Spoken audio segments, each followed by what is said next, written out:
Okay, so let's do Mokuroku number 28. Um, this is undoubtedly one of the most important um, presentations for what we're doing. So let's be very mindful of that, okay? Um, has to do with this idea of how we create refinements that enable us to be deceptive and effective. And chief among those has to do with our movement and has to do with controlling through movement dynamics. So, first thing is to realize there's always a duality when we think of any particular consideration. And that enables us to look at things comprehensively through different viewpoints. Okay? Now, let's deal with a knife attack. I mean, there's an understanding among people who have sense and experience that a knife is undoubtedly one of the most dangerous implements that another human being can use to take another human being's life and to threaten and to use as a weapon in general. And there's no question about that. However, there's always a countervalence, another perspective to balance. And it can be helpful understanding that if you lock yourself into a psychological box where you only see the negative, then you're betting against yourself. And you never want to bet against yourself. It's a very bad habit psychologically. Okay? You don't have to look to get into a knife fight, and you do not have to minimize the danger. However, if I put up a pork roast or a prime rib here and I take a knife, I slice it like you see people do, and it falls apart, and I say, just a little cut like that. Look what it did. Can you imagine what that does to you? That's not really constructive. It doesn't really show you anything other than to let you know you're looking at the most dangerous aspects. So, the first strategic theory I want to throw at you is this idea of distance in proportion to opportunity. When you start out and you are 2 sword lengths from your opponent, okay, in this case, that would be 6 feet more or less, okay? Before anything happens, okay, we have virtually infinite possibilities, okay? All kinds of things will change as we confront each other, or the weapons that we have, or whatever the case may be. But we now have a relationship where almost anything is possible in terms of movement, things that we can do, okay? As we come closer and we actually touch, we'll say come to grips. Sort of an antiquated term, but it's a good term. It's very good descriptively. The minute I touch you, we're now working in 2-dimensional space, okay?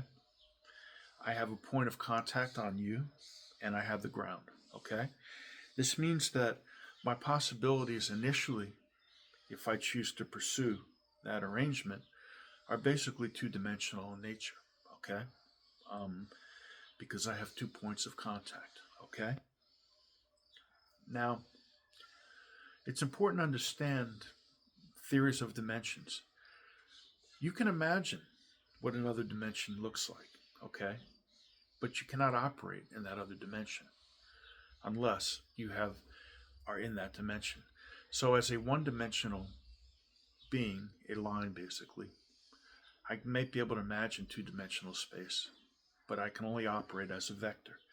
When I go to 2-dimensional space, I can operate in 2-dimensional space, but unless I do something else, create another point of contact or some other such thing, my possibilities are limited to two-dimensional space. Still, there's a tremendous amount of things one can do within a two-dimensional framework, okay? Finally, we come to the aspect where if I'm going to hit or stab you, okay?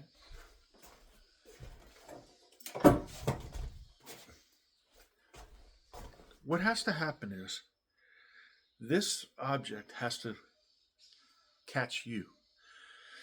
Now, here's the interesting thing. Things change dramatically proportionally from infinite possibilities virtually to many, many possibilities, okay? We now have one-to-one correlation. There's only one possible scenario, okay, where this works, and that is if it contacts me, okay? So all I really have to do, and I want you to think about this, I'm not trying to minimize danger, but I'm trying to get you to think a certain way, okay? Bear with me on this.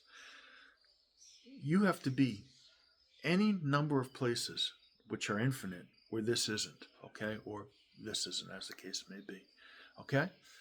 So this is the theory. This is the understanding. What this does is it should guide your understanding of movement, okay? We always get locked into this thing. This guy's attacking. He's confronting.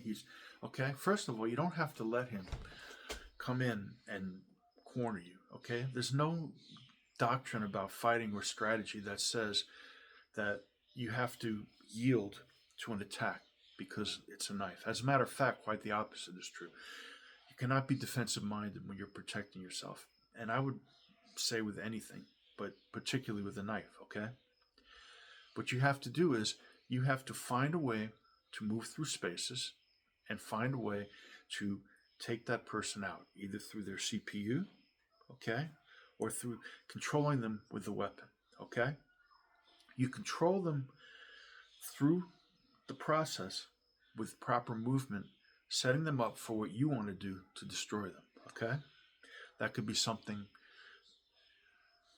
to hit them, to destroy their process of thinking so they can't use the knife, or it could be using the weapon in a way that it is against them, okay?